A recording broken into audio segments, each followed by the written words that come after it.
Bismillahirrahmanirrahim. Assalamualaikum warahmatullahi wabarakatuh. Nama saya Kalestari dari Program Studi Pendidikan Bahasa Arab Universitas Muhammadiyah Tangerang. Alhamdulillahirrahmanirrahim. Wa bihi nasta'in wa ala umurid dunya waddin. Wassalatu wassalamu ala asrofil anbiya'i wal mursalin wa ala alihi wa sahbihi ajma'in amma ba'du.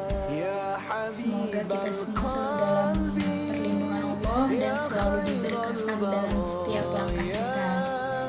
Dalam video kali ini saya akan menjawab pertanyaan yang menjadi tugas mata kuliah saya. Pertanyaan pertama, bagaimana kriteria memilih calon pasangan hidup menurut Islam? Nah, dalam hadis Nabi Muhammad SAW bersabda yang artinya, wanita itu dinikahi karena 4 hal: karena hartanya, karena keturunannya, karena kecantikannya, dan karena agamanya. Maka pilihlah karena agamanya, niscaya kamu akan beruntung. Hadis riwayat Bukhari, Muslim, dan Abu Daud. Nah, walaupun dalam hadis tersebut hanya dijelaskan kriteria untuk memilih calon istri, tapi beberapa ulama berpendapat bahwa hadis itu juga berlaku sebagai kriteria untuk memilih calon suami. Jadi apa-apa saja nih yang menjadi kriteria untuk memilih pasangan hidup menurut Islam? Yang pertama, kita sebagai manusia yang hidup di dunia pasti memiliki kebutuhan, entah dari sandang, pangan, papan. Kita butuh makan, kita butuh tempat tinggal, kita butuh pakaian, dan itu semua kita dapatkan juga dengan adanya harta. Maka dari itu, kita sebagai manusia yang menjalani kehidupan duniawi pasti membutuhkan harta. Bahkan tidak bisa dipungkiri, banyak keluarga yang tidak harmonis karena kekurangan harta. Namun yang perlu ditekankan bahwasanya harta adalah sebagian kecil dari kebutuhan berumah tangga tersebut.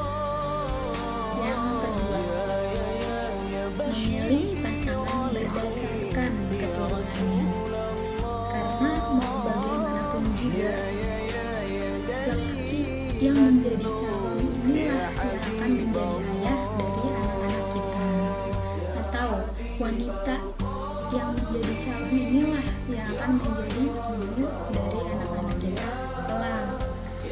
Nah, yang akan mengajarkan bagaimana baik dan tidak baiknya, bagaimana perilakunya, bagaimana akhlaknya, bagaimana sopan santunnya terhadap orang lain.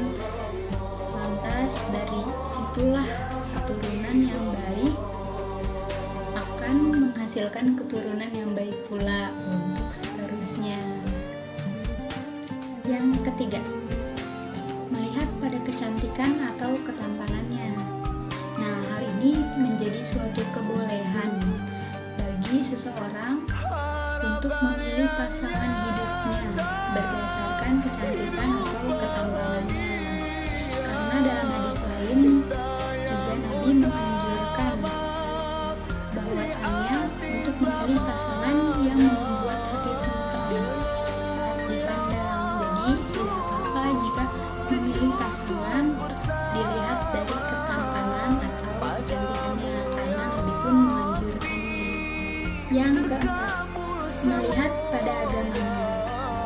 Walaupun kriteria ini disebutkan pada posisi terakhir dalam hadis Nabi, namun Nabi juga menegaskan bahwasannya agama adalah yang paling utama dan penting dalam kriteria memilih pasangan hidup. Karena apa? Karena agamalah seseorang akan bisa mengantarkan keluarganya menuju surga dan ridho Allah Subhanahu wa Ta'ala, serta mendapat kebahagiaan tidak hanya di dunia akan tetapi di akhirat. Pertanyaan kedua, apa bekal yang harus dipersiapkan oleh seorang suami atau istri menurut Islam. Nah, beberapa nih yang harus dipersiapkan yang menjadi bekal oleh seorang suami atau istri menurut Islam. Yang pertama, persiapkan niat yang tulus dan matang. Karena niat merupakan salah satu hal terpenting dalam segala hal, bahkan tidak hanya dalam sebuah pernikahan, tetapi segala hal kita harus memiliki niat.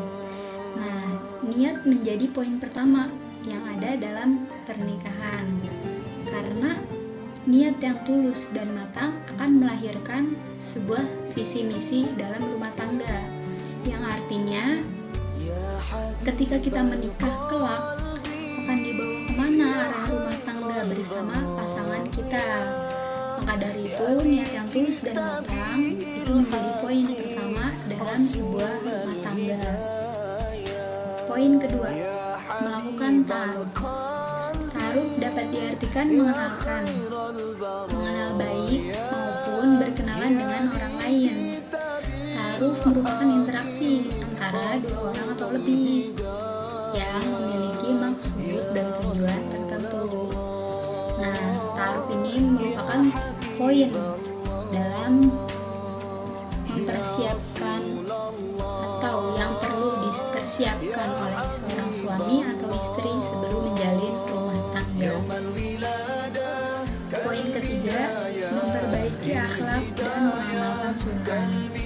Memperbaiki akhlak supaya bisa menjadi suami yang soleh, suami idaman untuk pasangan, untuk bisa menjadi istri yang solehah dan menjadi istri idaman untuk pasangan. Nah, hal ini juga berkaitan dengan keharmonisan dalam rumah tangga yang akan terus terjaga. Nah, selain akhlak, ada lagi, kita juga harus membiasakan diri untuk mengamalkan amalan-amalan sunnah, karena pendidikan agama dari keluarga itu merupakan fondasi awal untuk anak kita kelak dan akan dijadikan contoh oleh pasangan dan anak kita di kemudian hari. Maka poin memperbaiki akhlak dan mengamalkan amalan-amalan sunnah itu menjadi yang harus dipersiapkan oleh seorang suami atau istri dalam menjalin rumah tangga. Poin keempat, sabar mengelola emosi. Karena dalam rumah tangga pasti ada saja yang namanya masalah. Pasti kita menemukan masalah, bahkan tidak hanya dalam rumah tangga.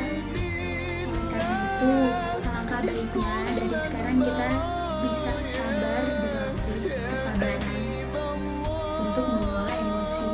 Kedepannya juga, karena setiap permasalahan juga tidak akan selesai jika menggunakan emosi.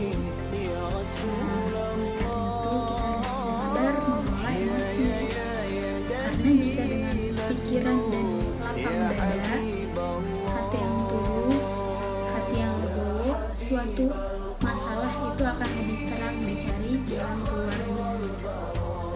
Poin kelima, konseling pranikah. Nah, konseling pranikah ini wajib diikuti oleh pasangan sebelum menikah.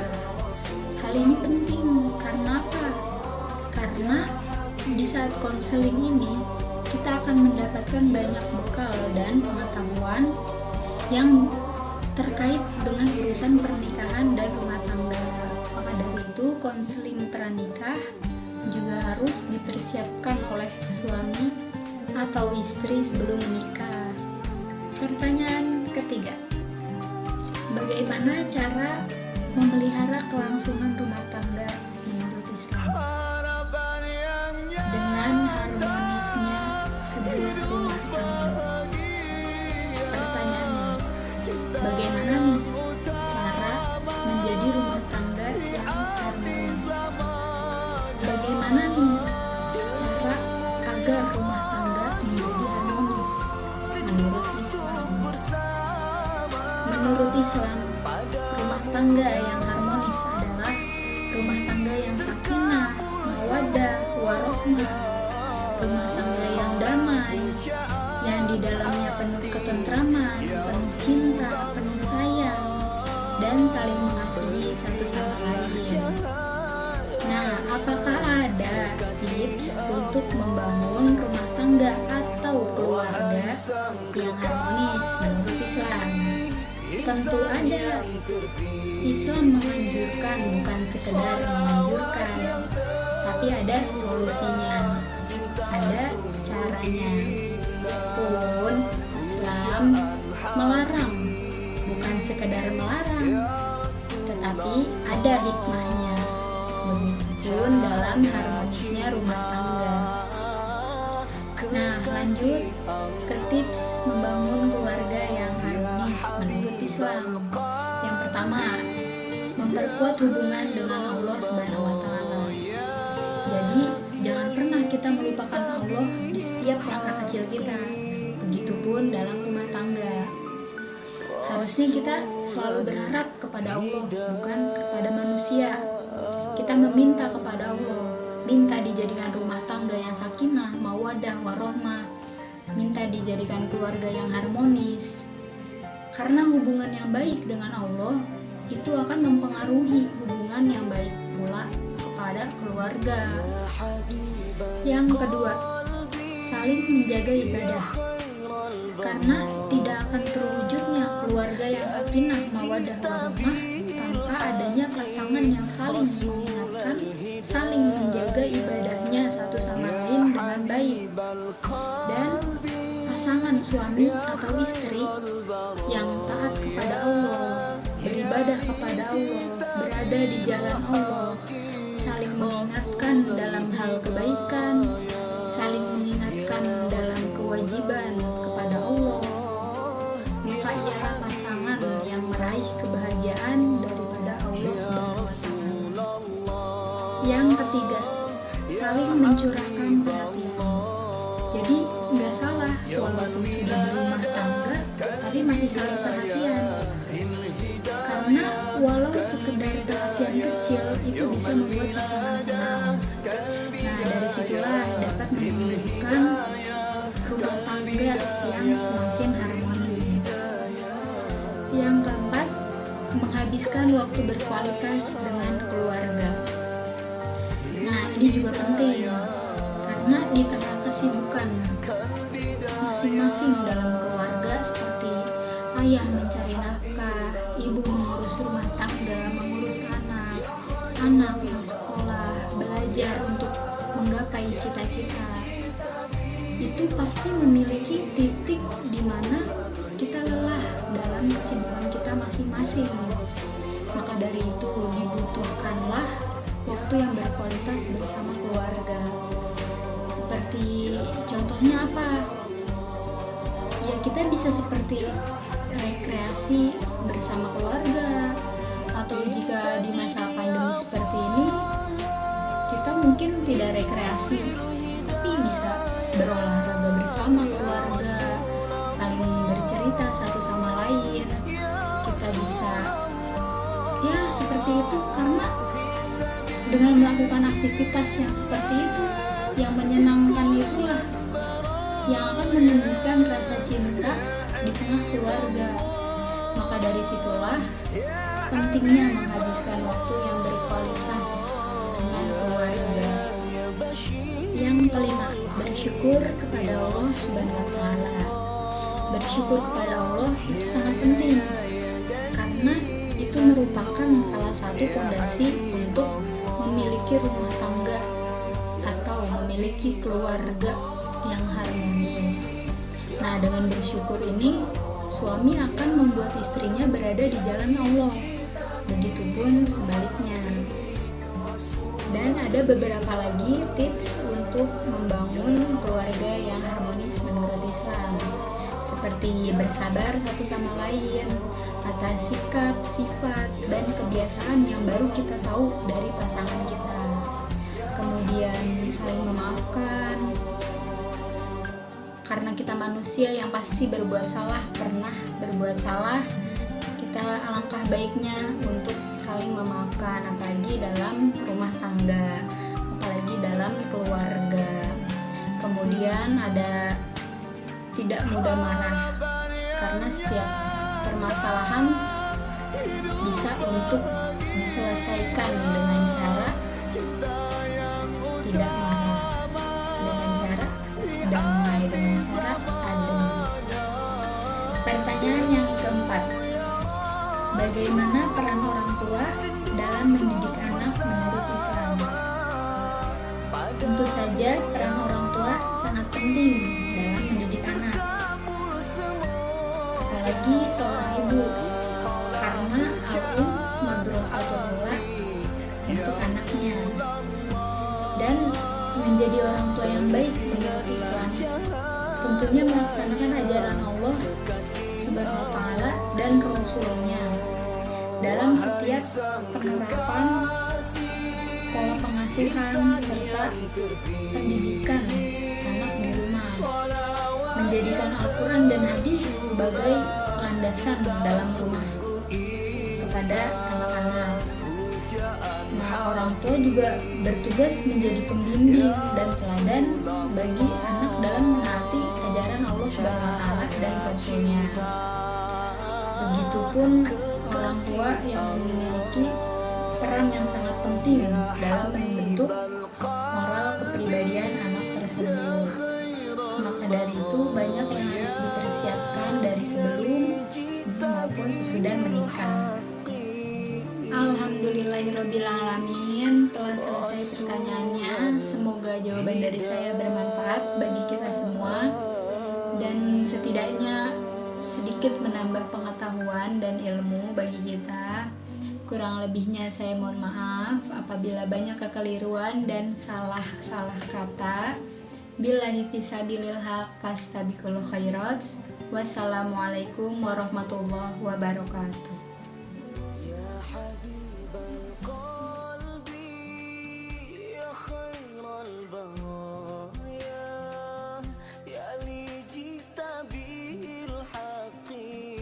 رسول